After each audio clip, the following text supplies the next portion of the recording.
हम एक गरीब और मिडिल क्लास के लड़के हैं। हमें बड़े सपने नहीं देखने चाहिए। यूपीएससी जैसे बड़े एग्ज़ाम हम गरीब छात्रों के लिए बना ही नहीं है। माँ बाप मजदूरी करते हैं और मैं यूपीएससी का सपना देख रहा हूँ। यार मुझसे बड़ा बेवकूफ़ और कौन हो सकता है। जिसमें लाखों खर्च होते हैं मैं वो सपना देख रहा हूँ। यार ये कैसे पॉसिबल हो पाएगा?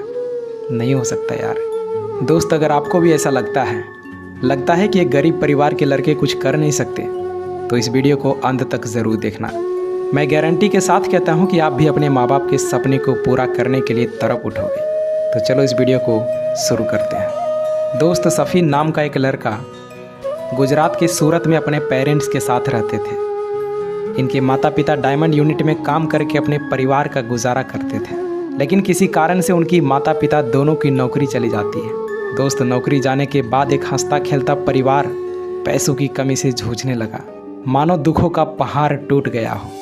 नौकरी चले जाने के बाद उनकी परिवार की स्थिति बहुत ख़राब हो गई थी, लेकिन एक बाप इतनी जल्दी हार कैसे मान सकता यार।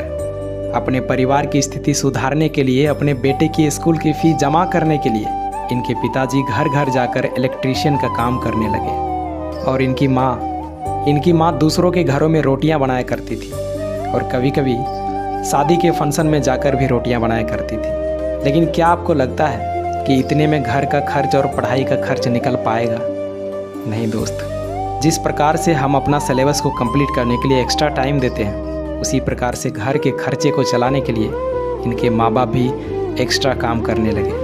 कुछ पैसे अतिरिक्त कमाने के लिए इनके पिताजी और माताजी जाड़े के दिनों में सड़क के किनारे उबले हुए अंडे और चाय बेचने लगे, जिससे कि वह अपने परिवार का पालन पोषण कर सके और अपने बेटे की पढ़ाई में कोई दिक्कत ना हो। यार, एक बाप अपने बेटे की पढ़ाई के लिए अपना सब कुछ कुर्बान कर देते हैं। ना दिन देखते हैं, ना रात, ना गर्मी देखते हैं, ना बरसात, ना धूप, ना छाँव। यार कोई फ़र्क नहीं पड़ता इनको, क्योंकि इनके कंधे पर जिम्मेदारियां होती हैं। दोस्त, इनकी माँ भी कम नहीं थी। सर्दियों में भी पसीने से भीग जाती थी। सुबह 3 बजे उठकर 200 से अधिक रोटियां बनाना आसान नहीं होता, और इतनी मेहनत के बाद इन्हें कुछ हज़ार ही मिला करता था। सफ़ीन हसन अपने परिवार को हमेशा पैसों की तंगी से जूझते हुए देखा है। अपने परिवार की इन परिस्थिति को देखकर सफ़ीन हसन ने जीवन में कुछ करने की ठान ली, कुछ बनने की ठान ली, क्योंकि अब वो समझ गया था कि कोई अगर इस परिवार की स्थिति को बदल सकता है तो वो मैं खुद हूँ। मेरे सिवा और कोई इसे बदल ही नहीं सकता। मैं इस स्थिति को बदल कर रहूँगा। लेकिन सफ़ीन को यह पता नहीं था कि उन्हें बनना क्या है। एक दिन सफ़ीन के गांव में जब जिला अधिकारी आए, जिला अधिकारी के प्रति गांव वालों का सम्मान और इज्जत को देखकर सफ़ीन काफ़ी हैरान हो गए। जब उन्होंने एक व्यक्ति से पूछा कि यह कौन है जिसके साथ इतने अधिकारी और सुरक्षा गार्ड की गाड़ियाँ चल रही है, तब उन्हें किसी ने बताया कि यह हमारे ज़िला के अधिकारी हैं। इनका रुतबा किसी राजा से कम नहीं है। दोस्त, डीएम के रुतबे और काम से प्रभावित होकर सफ़ीन ने भविष्य में डीएम बनने का सपना को अपने मन में पाल लिया, और उसी समय यह निर्णय कर लिया कि मुझे भी डीएम बनना है। दोस्त, इसके बाद सफ़ीन ने अपने मजबूत इरादे को लेकर दिल्ली आ गया। दिल्ली आने के बाद उनका खर्च और बढ़ गया। अब समझ नहीं आ रहा था कि पैसे इतने कहाँ से आएंगे।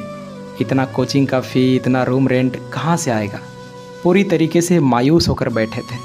लेकिन वो कहते हैं ना कि अगर आप किसी चीज़ को शिद्दत से चाहोगे तो पूरी कायनात उसे मिलाने में जुट जाती है।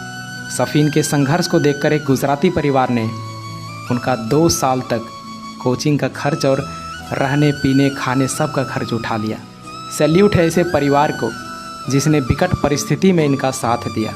दोस्त, इसके बाद सफ़ीन के अंदर और जोश और जुनून आ गया कि अब तो मुझे यूपीएससी क्रैक करना ही है, क्योंकि अब इसके पास कोचिंग का फ़ी और रहने का टेंशन नहीं था। बस अब ज़रूरत थी तो सिर्फ जीतने की आग पैदा करना, यूपीएससी से लड़ने का आग पैदा करना। और आपको क्या लगता है, जिस बेटे ने अपने पिता को घर घर जाकर मेहनत करते देखा, रोड पर इतनी ठंड में भी चाय और अंडे बेचते हुए देखा, जिस बेटे ने अपनी माँ को शादियों में रोटियां बनाते देखा, तो क्या लगता है इनके अंदर आग पैदा नहीं होगा? इन्होंने अपनी पूरी ताकत से यूपीएससी पर टूट पड़ा और अपने माँ बाप को आराम देने के लिए और अपने सपने को पूरा करने के लिए पूरी मेहनत और डेडिकेशन के साथ तैयारी करके अपना सिलेबस को कंप्लीट किया। दोस्त, अब शुरू होता है सफ़ीन का असली इम्तिहान। दरअसल जब ये यूपीएससी का मेंस एग्ज़ाम देने जा रहे थे तो रास्ते में ही इनका एक्सीडेंट हो गया और इनका पैर, इनका हाथ सब लहूलुहान हो गया था। अब इनके पास दो ऑप्शन था, या तो ये हॉस्पिटल जाए या फिर एग्ज़ाम देने के लिए जाए। लेकिन अगर हॉस्पिटल चले गए तो मेंस एग्ज़ाम छूट रहा था। कुछ देर बाद इन्होंने सोचा, अगर मैं यहाँ से बैक हो गया तो मेरे माँ बाप को 2-3 साल और मजदूरी करना पड़ेगा, और अगर मेरे रहते अपने माँ बाप को कोई तकलीफ़ हो तो मेरा रहना और ना रहना में क्या अंतर रह जाएगा। फिर इसने देखा कि मेरा राइट हैंड तो सेफ़ है, जिससे मैं मेंस एग्ज़ाम लिख सकता हूँ, वो तो सेफ़ है, मैं जा सकता हूँ, आई कैन डू इट। तो दोस्त, इनकी 2 सालों की मेहनत और इनके माँ बाप का स्ट्रगल इन्हें एग्जामिनेशन हॉल की तरफ खींचता चला आया, और अपने मजबूत इरादे और परिवार के संघर्ष को अपनी ताकत बनाकर सफ़ीन हसन 2017 में देश की सबसे बड़ी और कठिन परीक्षा कहे जाने वाले यूपीएससी एग्ज़ाम में 570 रैंक हासिल की और सबसे कम उम्र की आईपीएस अधिकारी बनकर अपने देश, अपने राज्य और अपने माता पिता का नाम रोशन किया। दोस्त, सफ़ीन हसन के संघर्ष और सफलता की कहानी देश के उन लाखों युवाओं को प्रेरणा देती है जो हर साल यूपीएससी और अन्य परीक्षा में भाग लेते हैं, लेकिन थोड़ी सी कठिनाई में अपना हौसला खो देते हैं और विपरीत हालातों से हार मानकर अपने लक्ष्य से भटक जाते हैं। दोस्त, सफ़ीन हसन की कहानी हमें बताती है कि कैसे कोई मनुष्य कड़ी मेहनत और अपने लक्ष्य के प्रति एक निष्ठा रख के कठिन से कठिन लक्ष्य को भी हासिल कर सकता है। तो आई होप ये स्टोरी से आपको बहुत मोटिवेशन मिला होगा, और इसी तरह के स्टोरी को सुनने के लिए इस चैनल को सब्सक्राइब ज़रूर करें। मैं मिलता हूँ आपसे अगली वीडियो में, तब तक के लिए जय हिंद, जय भारत।